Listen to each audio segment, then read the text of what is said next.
신약성경 요한복음 10장 1절부터 10절까지 말씀입니다.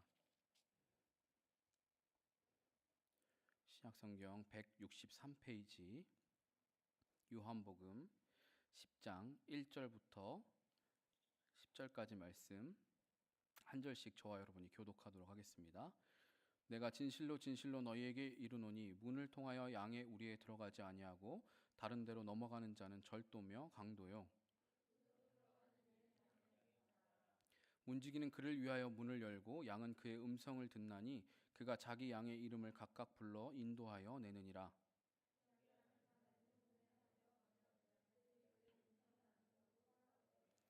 타인의 음성은 알지 못하는 고로 타인을 따르지 아니하고 도리어 도망하느니라.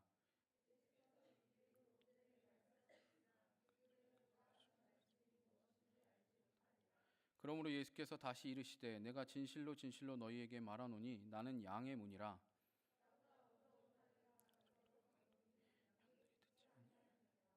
내가 문이니 누구든지 나로 말미암아 들어가면 구원을 받고 또는 들어가며 나오며 꼴을 얻으리라.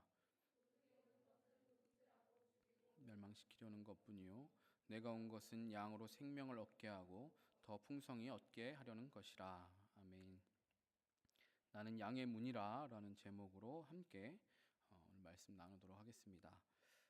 여러분 혹시 학창시절에 학교 정문으로 들어가지 않고 담을 넘거나 개구멍 뭐 이런 걸로 혹시 비공식 통로로 들어가 본 경험이 있으신가요? 있으세요? 네. 끄덕이는 분들은 좀 약간 나이가 있는 분들 같은데 요즘은 요즘에도 이렇게 하나요? 20살 친구들 이제 가장 최근에 졸업한 이런 거 있어요? 학교 뭐 비공식 통로 이렇게 여러분만 아는 비밀의 통로 뭐 이런 거 있어요? 없어요? 네. 아니 뭐 담을 넘어간 적 있어요? 네. 뭐 요즘 사실 뭐 이럴 일이 거의 없죠. 그러니까 예전에 뭐 저는 그런 경험을 해본 적은 없는데 예전에 보통 학교 정문에서 선생님들이 지각 한 친구들 이제 혼내주거나 또 두발 복장 검사하기 위해서 요즘은 뭐 머리 검사 이런 거 안 하죠. 예, 두발 검사하고 뭐 복장 단속하고 뭐 이렇게 징계받는 일들이 종종 있어서 학생들이 거기 걸리지 않기 위해서 담벼락을 넘거나 혹은 이제 선생님들 몰래 이제 있는 근데 사실 선생님들도 거의 다 아세요. 그런 이제 통로를 통해서 학교를 막 들어오고 하는 일들이 있었습니다. 제가 다니던 학교는 학교 담벼락이 무슨 수원성처럼 굉장히 높게 돼 있었어요. 그래서 거기서 뭐 뛰어내리고 올라가고는 상상도 할 수 없는 그런 데여서 딱히 그럴 생각도 하지 않았었던 기억이 있습니다. 뭐 이런 경우 그리고 우리가 이사 오기 전에 하안동에 있던 건물에서 청소년부실 4층에 아시겠지만 거기 뭐 안쪽에 철문이 하나 더 있어요. 예, 제가 처음 하늘교회 와서 청소년부 겨울 수련회를 교회에서 했거든요.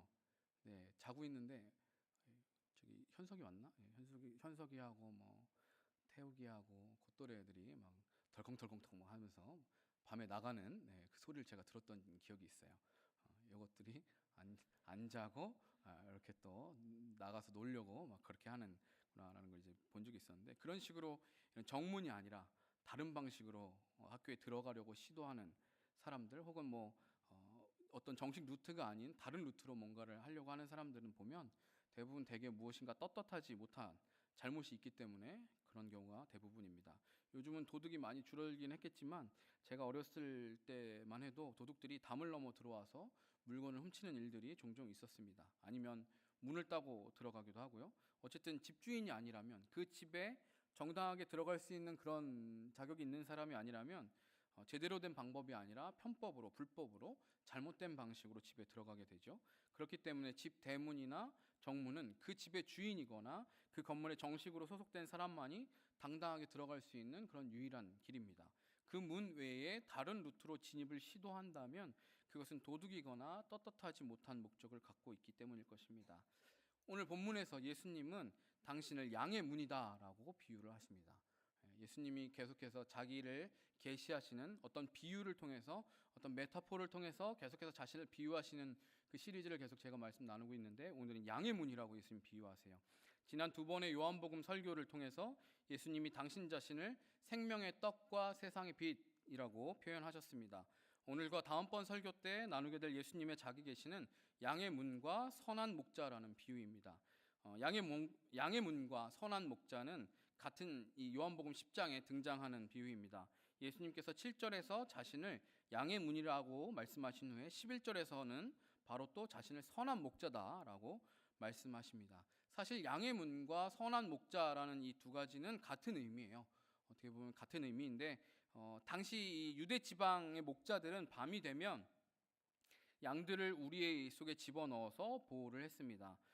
물론 우리 문화권, 우리 한국 사회, 한국 사람들이 하는 목축업에 해당하는 그런 우리랑은 좀 이제 어떤 형태나 구조가 조금 달랐겠지만 그래도 그런 우리 속에 목자들이 양들을 집어넣고 보호를 했죠. 그리고 우리 안으로 들어갈 수 있는 문은 뭐 문이 없거나 아니면 오직 하나였습니다.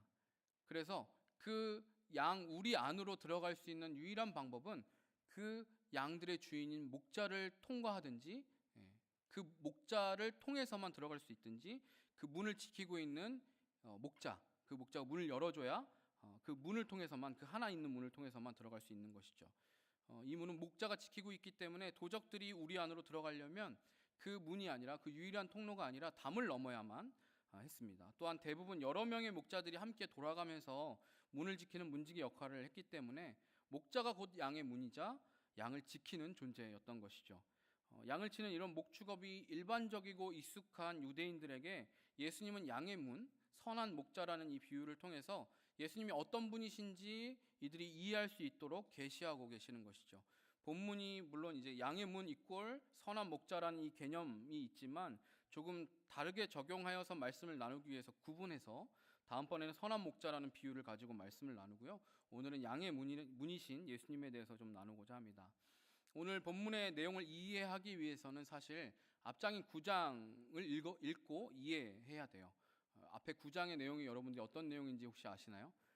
요한복음 9장의 내용은 우리가 지난번 8장에서도 본문의 앞뒤 문맥을 이해해야 했던 것처럼 오늘 본문도 앞뒤 문맥을 파악해야 이해할 수 있습니다. 지금 10장에서 예수님께서 나는 양의 문이다라고 말씀하시게 된 이유가 무엇인지 이해하려면 앞에 있는 9장을 알아야 돼요. 9장은 어떤 내용이냐면 예수님께서 길가를 가다가 만난 태어날 때부터 맹인된 사람을 고쳐주신 사건이 기록되어 있습니다. 길을 지나가다가 맹인되어서 구걸하고 있는 사람을 보고 제자들이 예수님에게 질문합니다. 예수님, 저 사람은 누구의 죄 때문에 저렇게 태어난 것입니까? 저렇게 어떻게 태어날 때부터 맹인이 된 것입니까? 라고 묻자 예수님은 그것은 이 사람이나 그 부모의 죄가 아니라 그에게서 하나님이 하시고자 하는 일을 나타내고자 하십니다 라고 답을 하십니다. 일반적으로 유대인들의 사고체계 속에서, 유대인들의 관념 속에서 태어날 때부터 이런 장애를 갖고 있다면 그것은 저주를 받은 거예요. 이 사람이나 이 사람의 부모가 어떠한 큰 죄를 지어서 하나님 앞에 저주를 받아 이런 불행한 삶을 갖고 태어나게 되었다라고 그렇게 생각을 했습니다.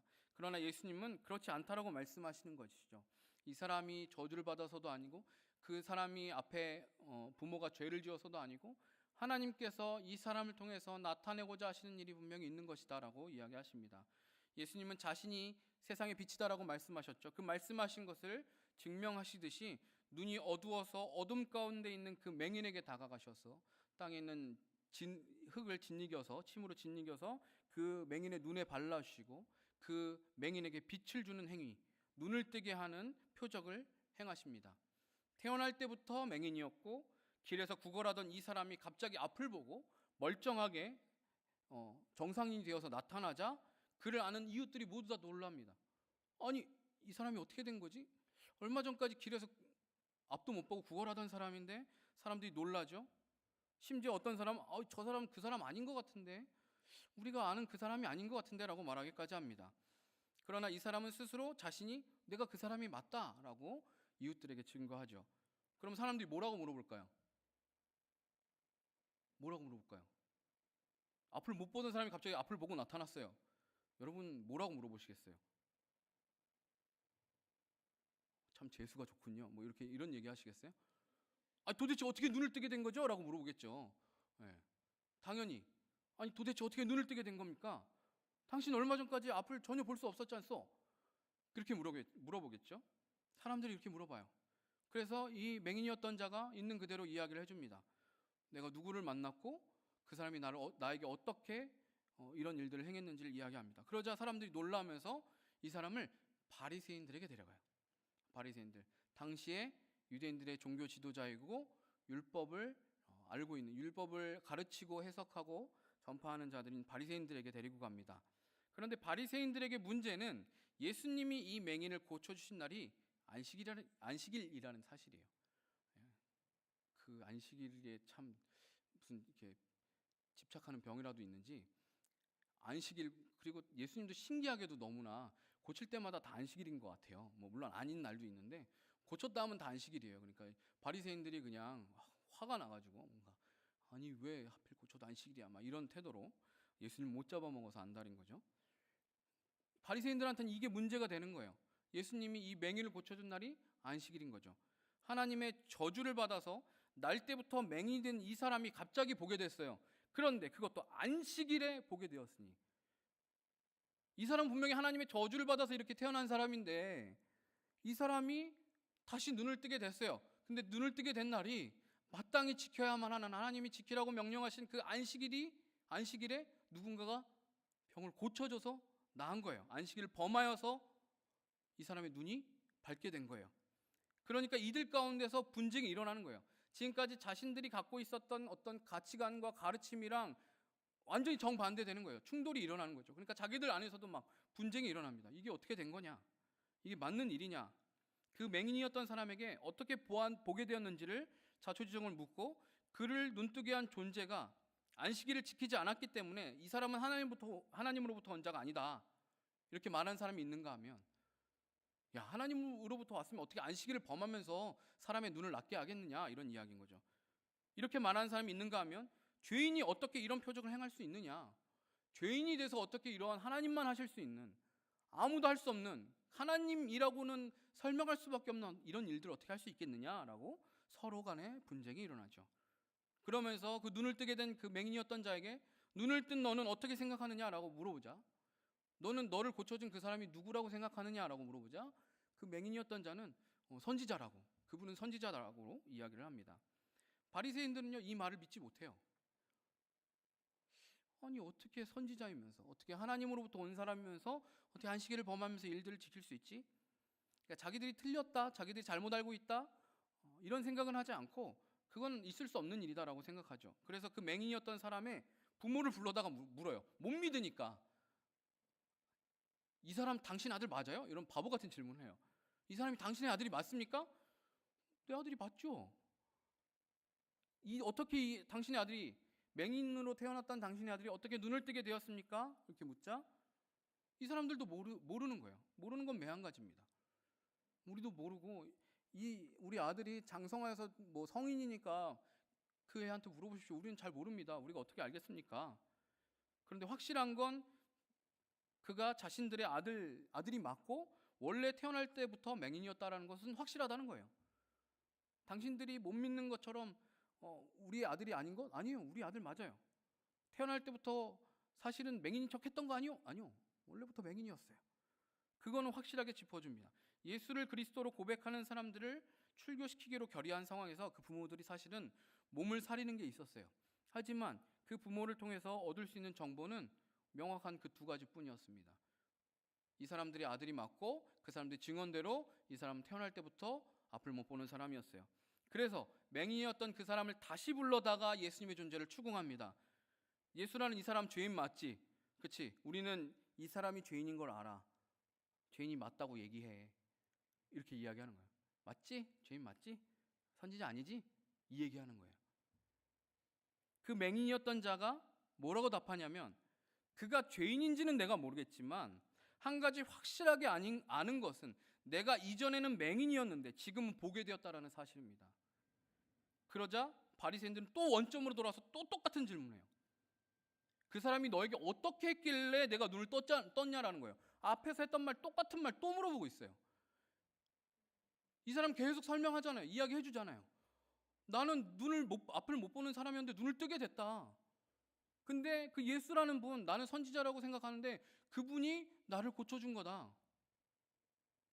자기들끼리 말이 앞뒤가 안 맞으니까 자기들이 틀렸다고 인정하는 게 아니라 못 받아들이고 계속 했던 말 또 하는 거예요. 뭘 보여주는 거죠? 바리새인들은 예수님이 하나님의 아들로서 하나님께로부터 온 분이신 명확한 증거를 보면서도 그를 하나님의 아들로 받아들이지 못하고 있는 거예요.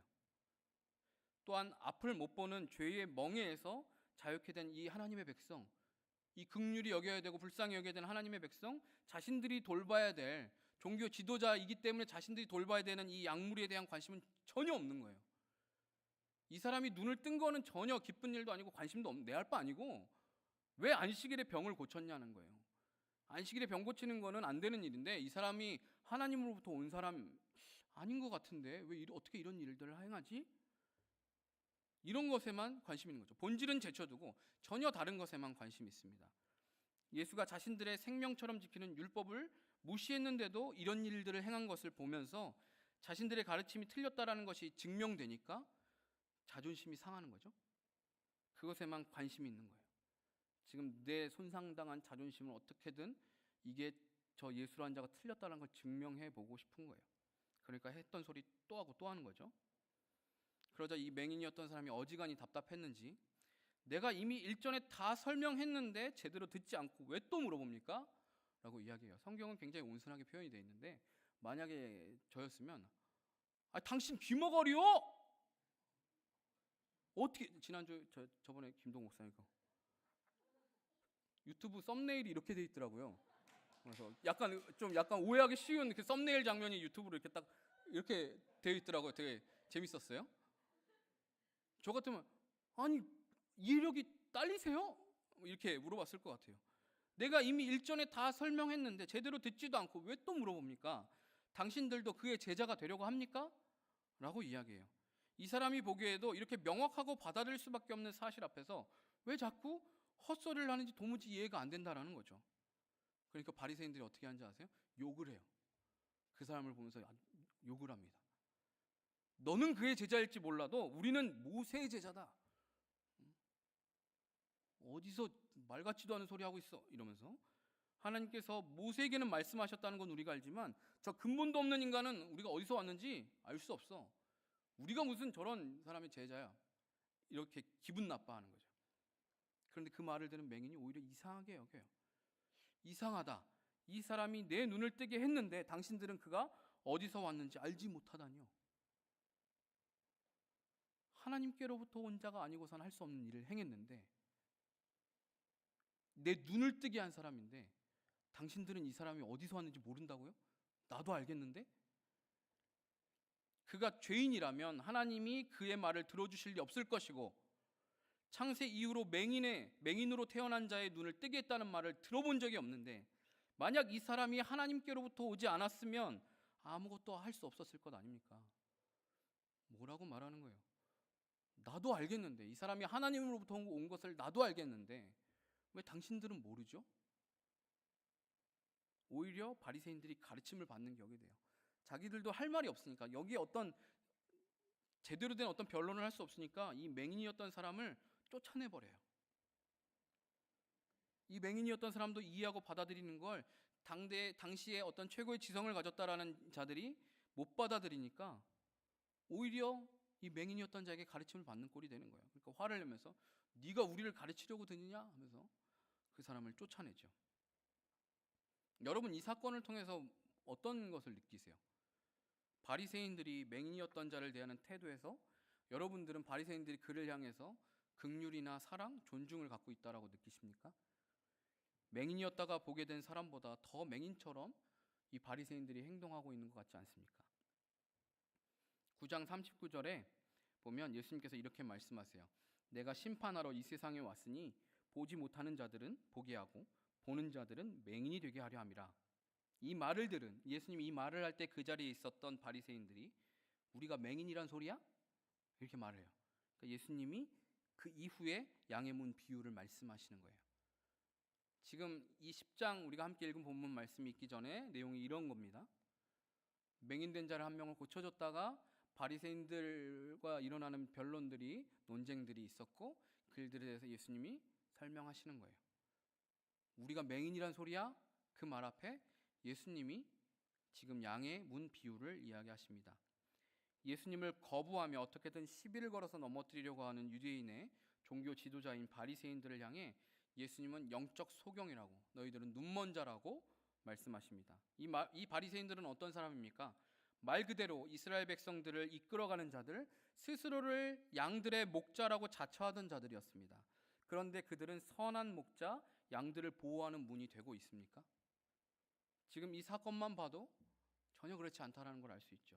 예수님의 비유처럼 오히려 절도하고 강도질하는 혹은 사꾼에 불과하지 않습니까? 맹인이었던 사람을 대하는 태도를 보면 그의 눈을 뜨게 된 것을 함께 기뻐하거나 과거에 그가 겪었을 고통과 역경을 안타까워하는 모습이 전혀 나타나지 않습니다. 네가 이렇게 고생을 했는데 드디어 보게 되었구나. 하나님을 찬양하자. 하나님께 감사의 제사를 드리자. 이게 아니고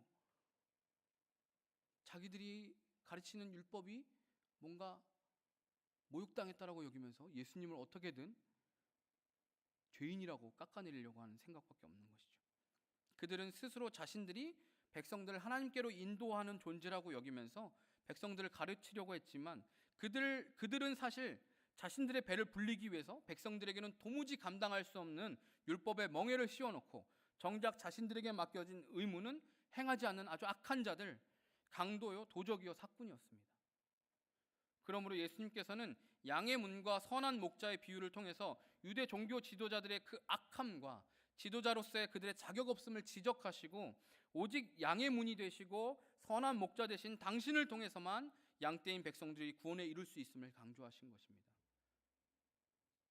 기존에 알고 있었던 이 사람들의 이런 모습이 사실은 선한 목자의 모습이 아니고 양을 이끄는 목자의 모습이 아니고 양을 보호하는 양의 문이 아니고 그들을 잡아먹는, 그들을 죽이는 강도요, 도적이요, 사꾼이라는 말을 하시는 것이죠. 예수님께서 이 강도와 도적인 목자들을 심판하시고 당신의 양들을 회복시키시며 정의와 공의로 다스리실 것에 대해서 이미 구약의 여러 곳에서 예언되었던 말씀들이 있어요. 그 부분은 이제 다음 설교 나는 선한 목자라에서 다룰 건데요. 이미 예수님이 오실 거에 대해서 예언하면서 이 이스라엘의 지도자들이 목자라고 말하면서도 양떼들을 다 내팽겨치고 굶겨 죽이고 하는 그것들에 대해서 하나님 심판하시겠다라는 그 메시지들이 있어요. 오늘 말씀에서는 양의 문이 되신 예수님에 대해서 한번 이야기해 봅시다. 세상의 수많은 대상과 존재들이 스스로를 양의 문이라고 자처합니다. 이 바리새인들처럼. 다른 종교의 헛된 우상들이 그렇고요.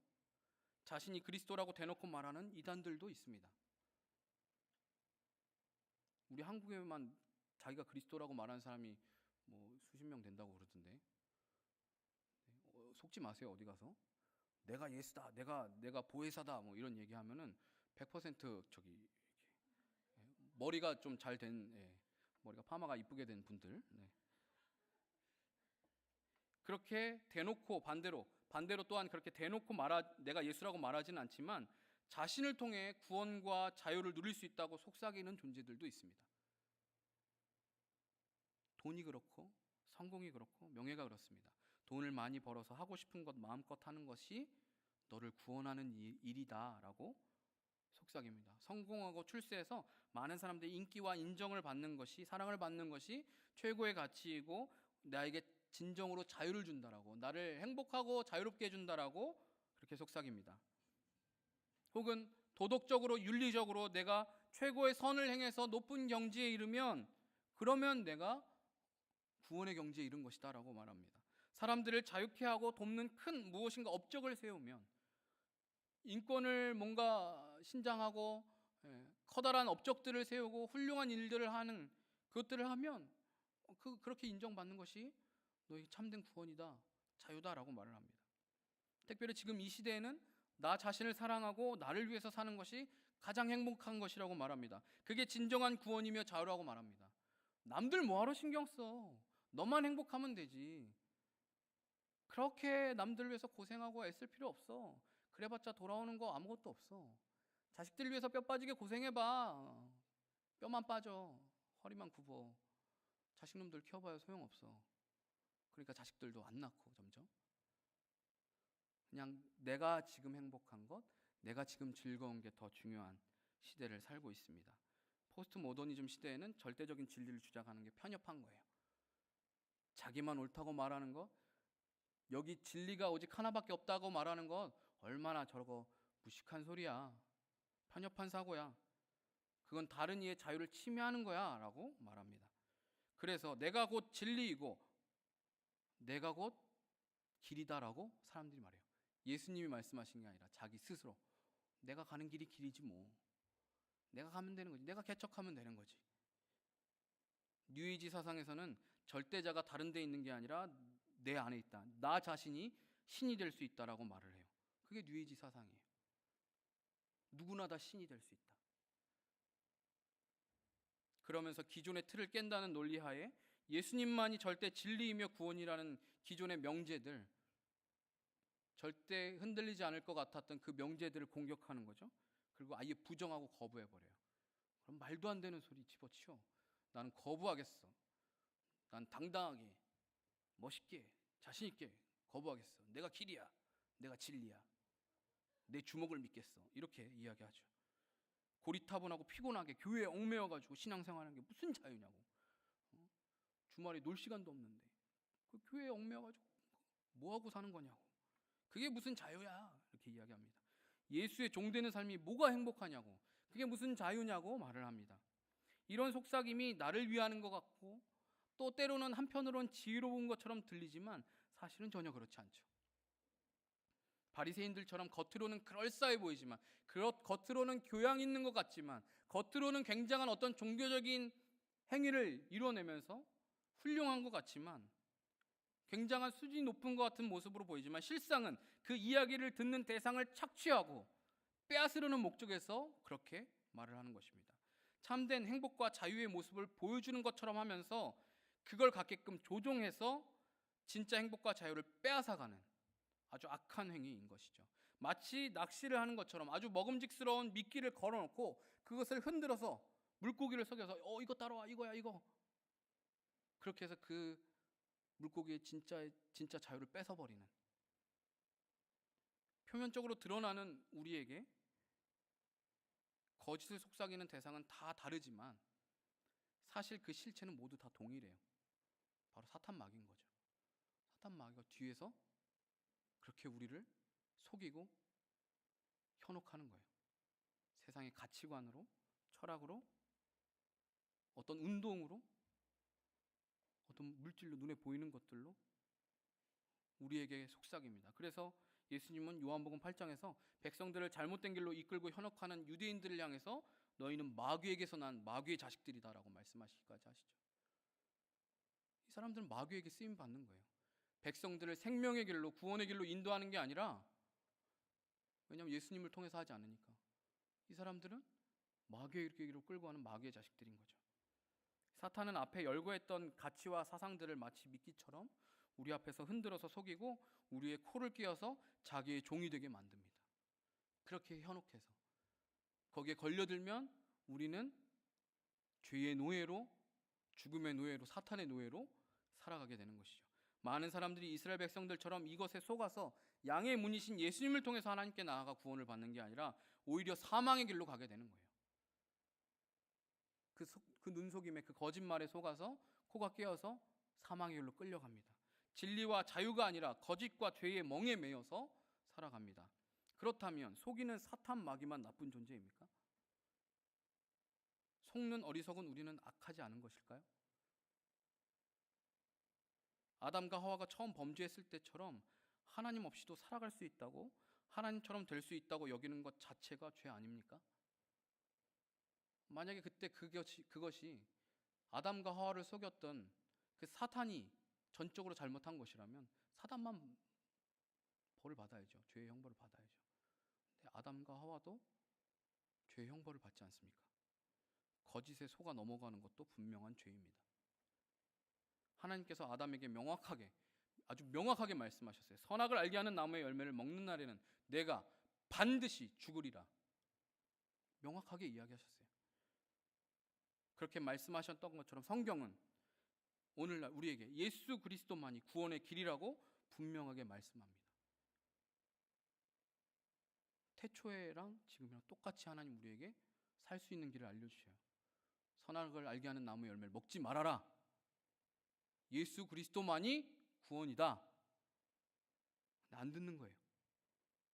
예수님께서는 나는 양의 문이다라는 이 말을 통해서 하나님 나라에 들어가는 유일한 통로, 하나님 아버지께 갈 수 있는 유일한 통로는 바로 자신밖에 없다라고 말씀하셨어요. 양의 문으로 들어가는 목자만이 양들의 주인이고 그 길로 가는 사람만 양을 돌볼 수 있는 자격이 있는 사람이잖아요. 양을 소유하고 있는 사람인 거잖아요. 그 사람만이, 양의 문으로 들어가는 목자만이 이 양들의 주인이고 그들을 보호하고 생명을 얻게 하는 존재인 것처럼 하나님 아버지께로 갈 수 있게 하시는 양의 문 되시고 동시에 우리를 인도해주고 이끌어주시는 선한 목자 되신 예수 그리스도만이 우리가 쫓아가야 할 대상, 추구해야 될 진리이며 구원 되신다라고 예수님 말씀하세요. 4절에 보면 예수님이 자기 양을 다 내놓은 후에 앞서가면 양들이 그의 음성을 아는 거로 따라간다고 말하죠. 진짜 목자는 따라가게 되어 있어요. 우리가 예수님만을 따라가야 된다고? 양의 문인 예수님을 통해서만 우리가 구원에 이를 수 있다라고 예수님 분명하게 말씀하세요. 9절을 보면 내가 문이니 누구든지 나로 말미암아 들어가면 구원을 받고 또는 들어가며 나오며 꼴을 얻으리라. 이 말은 무슨 의미냐? 기독교 말고 다른 종교를 가지면 천국에 못 간다는 정도의 이야기가 아니에요. 기독교 외에 다른 종교 믿으면 다 지옥 가요. 이 정도 수준의 이야기를 말하는 게 아니에요. 이 말의 의미는 우리가 예수 없이는 결코 살 수 없다라는 거예요. 예수라는 분이 없으면 천국에 가고 못 가고의 수준이 아니라 우리는 살 수가 없다고요. 존재 자체가 불가능하다고요. 우리는 물질적인 무엇인가가 있고 채워져서가 아니라 예수 없는 삶 자체가 죽은 거예요. 성경이 뭐라고 말하죠? 예수 없는 삶은 겉으로는 행복해 보이지만 불행인 것이고 생명이 있는 듯하지만 전혀 살아있지 않은 시체와 같은 그런 인생이라고 성경은 말하는 거예요. 아무리 명품 옷이랑 액세서리로 치장을 해도 죽어있는 시체에게 아무리 좋은 옷을 입히고 명품 액세서리를 치장한다고 한들 그것이 살아있는 것입니까? 그런 것들이 그 시체에게 생명력을 줄 수가 없어요. 생명이 있어야 의미가 있는 거예요. 우리는 시체와 같은 내 삶에 생명이 아닌 다른 것들로 어떻게든 치장하고 썩어 문드러져서 냄새나는 악취를 어떻게든 감춰보려고 하는 거예요. 나를 살려낼 수 있는 예수 그리스도께 나가는 게 아니라 헛된 것들로 치장하고 감춰버리고 하려고 하는 거죠. 아담과 하와도 죄를 짓고 나뭇잎을 엮어서 가리잖아요. 시체와 같은 죽음을 맞이하는 자신들의 인생이 수치스러워서 가리잖아요. 내 생명의 주인은 내가 아니라 오직 예수님인데 내가 마치 주인인 것처럼 착각하면서 양의 문이 아닌 다른 곳으로 들어가려고 하는 거예요. 어떤 외부적으로 들어오는 요인만 우리를 예수님께로 인도하지 못하게 방해하는 게 아니라 내 자신이 그러는 거예요. 내가 내 인생의 도둑놈이 되는 거예요. 내 인생이 아닌 거예요. 남의 인생에만 도둑이 되는 게 아니라 내 삶의 주인이 나라는 생각 자체가 내 삶의 주권을 지니신 하나님에 대한 도둑질이란 말입니다. 내 삶의 주인은 하나님이신데 그래서 예수 그리스도를 통해서만 내게 주어진 이 삶을 내가 온전하게 제대로 누릴 수 있는데 그 양의 문이 아닌 다른 어떠한 길로 그 삶을 내 것으로 누리려고 하는 것 도둑질이란 거예요. 양의 문이신 예수님을 통해서가 아니라 인생을 내 힘으로 내 마음대로 해보려고 하는 것이 도둑질이고 이 도둑질이 결국 어떻게 돼요? 나를 죽이는 꼴이 되는 거예요. 나를 멸망시키는 거예요. 10절 말씀 도둑이 오고 도둑질하는 것 멸망시키려고 하는 것뿐이다. 결국 내 멋대로 산다는 건 무슨 말이냐? 내 스스로 나를 죽이는 꼴이 된다라는 거예요. 예수 외에는 구원이 없고 예수 외에는 인생의 해답으로 가는 문이 없습니다. 그런데 왜 우리는 예수가 아닌 다른 것들을 통해서 내 인생의 진리와 자유를 찾으려고 그렇게 아둥바둥하는 것입니까? 예수님이 아닌 다른 것들로 어떻게든 해결해 보려고 하는 것일까요? 왜 예수라는 문을 통하지 않고 내 힘으로 우리 담을 넘으려고 그렇게 안간힘을 쓸까요? 우리가 직면하는 현실의 문제들 많이 있어요. 학업의 문제, 진로의 문제, 취업과 직장 생활, 관계, 신앙, 결혼 이 모든 것들을 예수님 앞에 나가서 씨름하고 맡기지 않고 예수님을 통과해서 그 문제들 가지고 갈 생각을 하지 않고 절대 넘을 수 없는 그 담을 그 문제들을 한껏 짊어지고 담을 넘어서 어떻게든 해보려고 하는 거예요.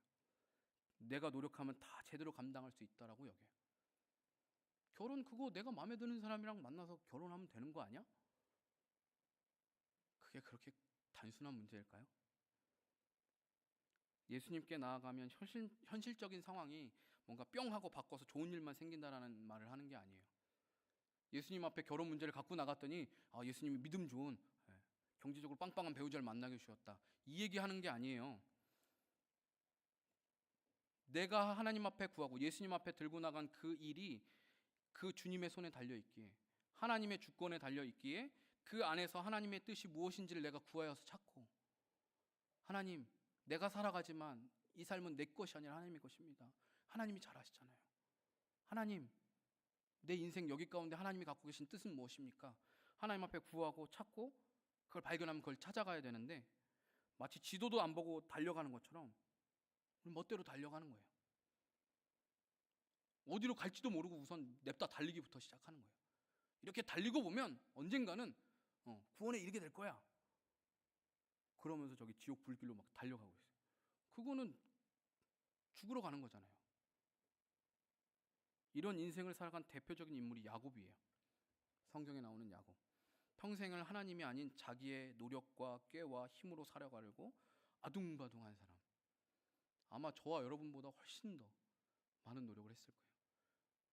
무려 17년을, 아내를 얻으려고 17년을 돈 한 푼도 받지 않고 일했던 사람이에요. 그것도 한번 속아서 7년 뼈 빠지게 고생했더니 다음날 자고 일어나니까 내가 원하는 짝이 아닌데?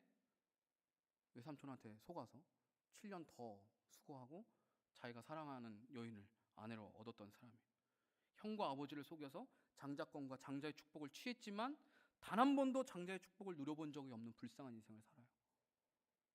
장자의 권을 자기가 그렇게 팥죽으로 사놓고 나중에 형 앞에 갔을 때 막 벌벌벌 떨잖아요. 형이 날 죽이면 어떡하지? 자기가 장자라며요. 장자의 축복을 단 한 번도 누려본 적이 없어요. 평생이 근심과 고통, 고생이 가득했던 사람이에요. 자기가 아버지와 형을 속였던 것처럼 자기도 똑같이 자식들에게 당해요. 자식들이 요셉을 미워해서 요셉을 죽이려고 하잖아요. 미디안 상인들에게 팔아넘기고 아버지를 속여요. 옷을 찢어서 거기에 염소의 피를 묻혀가지고 요셉이 오다가 죽었나 봐요. 자식들한테 속아요. 자기가 한 대로 그대로 당해요. 딸이 강간을 당하는 사건을 만나요. 집에 들어가도 아내들이 서로 야곱을 차지하겠다고 서로 싸워요. 집안에 들어가도 피곤하고 밖에서 일을 해도 괴롭고 평생을 그런 고통 속에 살았던 사람이에요. 베델에서 하나님을 만나고 하나님의 약속까지 받았지만 야복강 나루에서 하나님의 사람과 씨름하는 그 순간까지도 야곱은 어떻게 해서든 하나님을 이겨먹고 자기 마음대로 자기 뜻대로 살려고 했던 사람이에요. 내 힘으로 아득바득 어떻게 해서든 내가 성공해낼 거야. 내가 이뤄낼 거야. 내가 장자의 축복을 만들어 살 거야. 야복강 나루에서 하나님의 사람 만나놓고도 지지 않아요. 결국 하나님이 그의 환도뼈를 치시고 굴복하게 하셔서 그의 이름을 바꿔주시는 축복을 해주세요. 하나님의 사람이 못 이기겠다라고 느끼고서는 사실은 포기하고 가려고 그래요. 근데 야곱이 축복해주지 않으면 나는 보내지 않겠습니다라고 말을 해요. 그래서 하나님의 사람이 환도뼈를 쳐서 굴복시키고 그리고선 복을 주시는 거예요. 그의 이름 야곱이 무슨 뜻인지 아세요? 야곱은 약탈자, 남의 것을 취하는 자, 도둑놈 이런 뜻이에요. 그런데 새로운 이름 뭘로 줘요? 이스라엘로 주세요. 이스라엘의 뜻은 무엇입니까? 하나님과 겨루어 이겼다라는 이름이에요. 이게 진짜로 야곱이 하나님과 겨루어서 이겼다라는 의미가 아니에요. 진짜로 이겼다란 말이 아니라고요. 오히려 이 이름은 평생에 야곱이 하나님을 이겨먹으려고 했던, 내가 끝까지 하나님 말고 내 힘으로 살 거야, 난 어떻게 해서든 하나님을 이겨먹고 내 뜻대로 내 마음대로 살 거야 라고 했던 그 태도를 다시는 반복하지 말라고 주는 창피한 이름인 거예요. 그 이름을 볼 때마다 야곱이 얼마나 수치스러웠겠어요. 야, 내가 하나님을 이렇게 이겨먹으려고 했구나. 하나님을 이길 수도 없는데 이겨먹으려고 한 거잖아요. 그 창피한 이름인과 동시에 오히려 하나님이 이겼다라고 인정해 주시는 하나님의 은혜의 상징인 거예요. 사실은 하나님을 이긴 게 아닌데 하나님이 그래, 네가 이겼다, 네가 이긴 걸로 해줄게, 하나님 은혜를 베풀어 주시는 그런 이름인 거예요. 우리로 치면 평생에 하나님께 굴복하여서 나는 하나님 없으면 안 됩니다, 나는 예수 그리스도 없이는 살 수 없습니다가 아니라 내 힘으로 남의 것을 약탈하고 도둑놈으로 내 인생의 주인 노릇하는 인생이었는데, 하나님이 결국 나를 굴복시키셔서 하나님을 이긴 걸로 쳐주시는 은혜로 사는 삶, 더 이상 내 인생이 아니라 덤으로 사는 삶, 그런 인생으로 바뀌었다라는 의미인 거예요. 여러분은 지금 야곱입니까? 이스라엘입니까? 여전히 내 인생의 주인이 나라고 착각하면서 야곱이라는 이름처럼 주인이신 하나님의 주권을 침범하는 도둑놈으로 살아갑니까? 양의 우리를 넘어서 양을 훔쳐가려고 하는 그 도적으로 살아갑니까? 아니면 과거 죄인된 삶을 부끄러워하면서 나는 예수님 없으면 아무것도 아닙니다, 난 예수님 없으면 살 수 없습니다라고 고백하는 의미로 두 손 두 발 다 들고 예수님 앞에 나아가서 엎드리는 이스라엘로 살아갑니까? 사랑하는 여러분, 예수님이 양의 문이라는 것은 예수님을 통해서만 구원, 생명을 얻을 수 있고 예수님을 통해 우리를 구원하신 하나님만이 내 삶의 주인이시라는 의미입니다. 우린 예수님을 통하지 않고서는 참된 생명과 자유를 얻을 수 없습니다.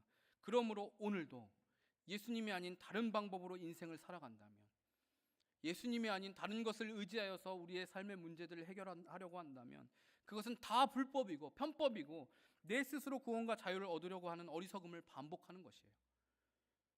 저는 정말 간절히 저와 여러분이 이런 어리석음을 반복하지 않길 원합니다. 물론 하나님은 그렇게 어리석음에도 불구하고, 우리가 그렇게 어리석음에도 불구하고 우리를 설득하시고 때로는 꾸짖기도 하시고 하나님의 음성을 듣고 따라오게 만들어 가실 거예요. 하나님은 우리보다 더 무서우시고 더 고집이 세신 분이에요. 하나님 반드시 우리를 그렇게 하실 거예요. 하지만 우리가 계속 그러고 있어야 돼요? 하나님이 그렇게 하실 때까지? 꼭 매를 맞고 돌아와야 됩니까? 꼭 두드려 맞아야지 정신을 차립니까? 아니잖아요. 똑똑한 애들은 맞기 전에 얼른 정신을 차려요.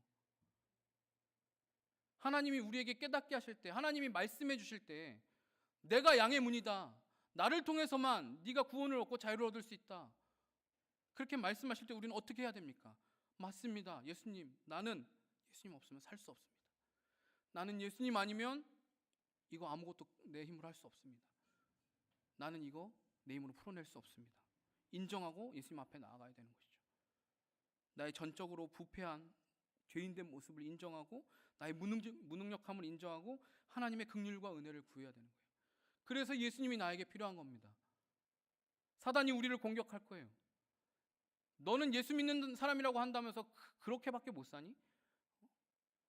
그 정도 노력해가지고 도대체 무슨 야, 예수 믿는다고 말하고 다니지나 마라, 창피해 죽겠다.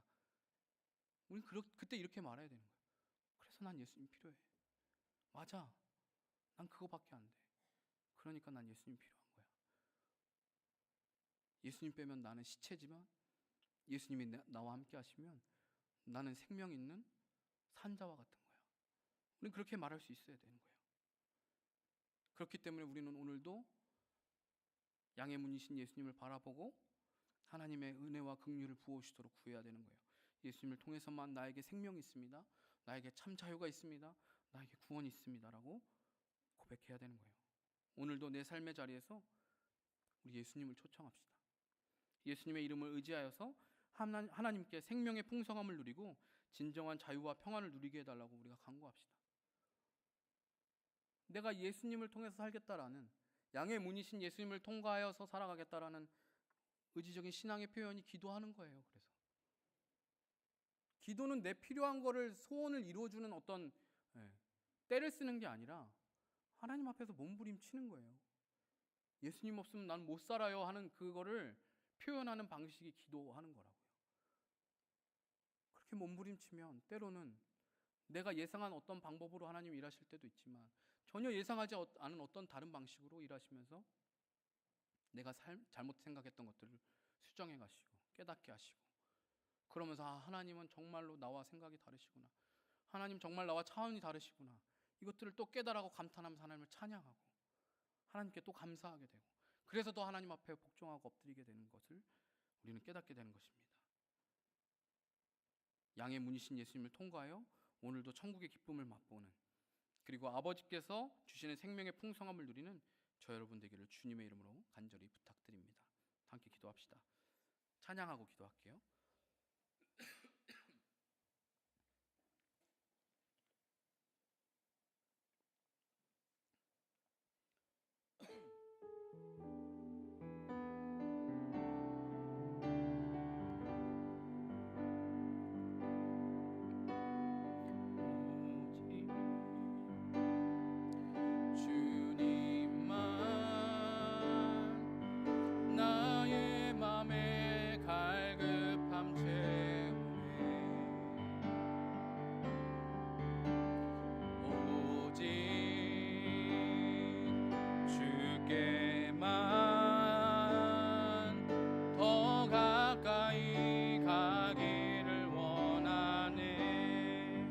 더 오직 주님만, 오직 주님만 나의 맘에 갈급함 채우네. 오직 주께만 더 가까이 가기를 원하네. 주님만 내 갈급함 채우네. 주만 내게 새 생명 주네. 주만 기쁨 내 맘에 주시네. 나의 기도 응답하시네. 주님만 내 갈급함 채우네. 주님만 갈급함 채우네. 주만 내게 새 생명 주네. 주만 기쁨 내 맘에 주시네. 나의 기도 응답하시네. 함께 기도하겠는데요. 설교하기 전에 광고했죠. 내일부터 특별 새벽기도 시작한다고.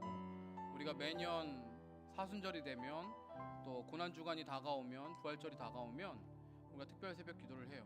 어떤 특별한 절기여서 예수님을 기억하려고 하는 중요한 의미도 있지만 어떤 특별한 날이라서 우리 이것을 하는 게 아니라 오늘 말씀대로 내가 예수님 없으면 살 수 없습니다. 양의 문이신 예수님이 아니고선 내가 살 수 없다는 결단의 표현으로 여러분이 의지적으로 결단했으면 좋겠어요. 새벽 기도에 나와서 예수님 만나겠습니다. 주님을 찾겠습니다. 예수님 없으면 살 수 없으면 예수님 붙들어야 되는 거잖아요. 예수님 붙드는 의지적인 표현이 뭐예요? 기도하러 나오는 거예요. 그런데 기도하지 않아요. 참 아이러니하지 않습니까? 찬양은 주님은 내 호흡이라고 말을 하면서 주님을 한 번도 숨쉬지 않고 살아가요. 우리는 이 시간 기도할 때 양의 문이신 예수님을 통하지 않고 내 스스로 구원과 자유를 얻어보겠다고 수고하며 애썼던 나를 주님 용서해 주십시오. 나의 어리석음을 불쌍히 여겨 주시옵소서. 어리석은 태도로 예수님을 나의 구원자로 인정하고 받아들이지 않고 끝까지 거부하고 밀쳐냈던 바리새인의 모습이 내 모습이었음을 주님 인정합니다. 주님 내 죄를 용서하여 주시옵소서. 그리고 이제는 양의 문이신 예수님을 통해서만, 예수님을 의지해서만 살아가게 하옵소서.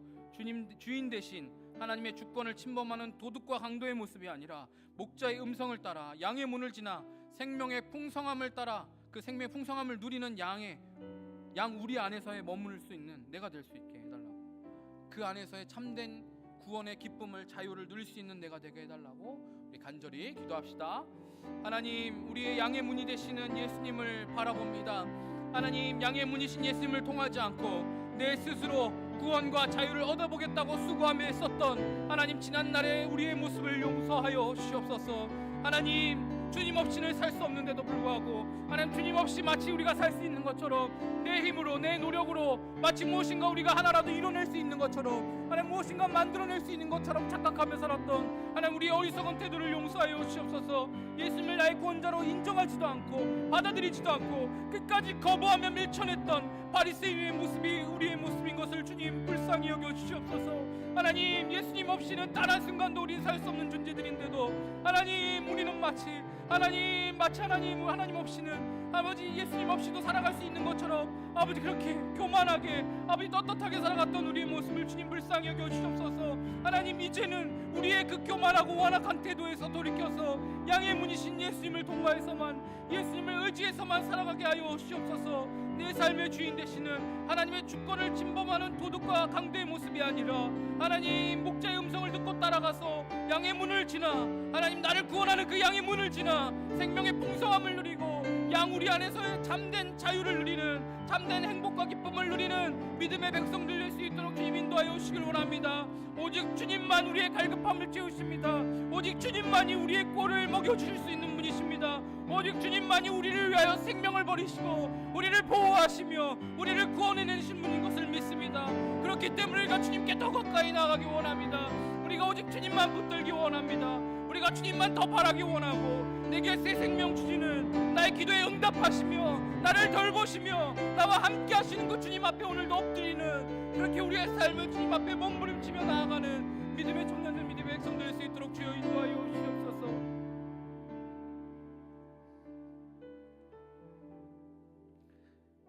양의 문이 되신 예수님, 오직 예수 그리스도를 통과해서만, 양의 문이신 예수님을 통과해서만 우리가 구원을 얻을 수 있음에도 불구하고 하나님, 내 스스로 구원을 얻을 수 있는 것처럼 착각하며 그렇게 아둥바둥 살아왔던 우리를 주님 용서하여 주시옵소서. 어리석은 태도로 예수님을 나의 구원자로 인정하지 않고 받아들이지 않고 계속해서 그 예수님을 밀쳐내고 거부했던 우리의 바리새인과 같은 모습을 주님 불쌍히 여기시고 용서하여 주시옵소서.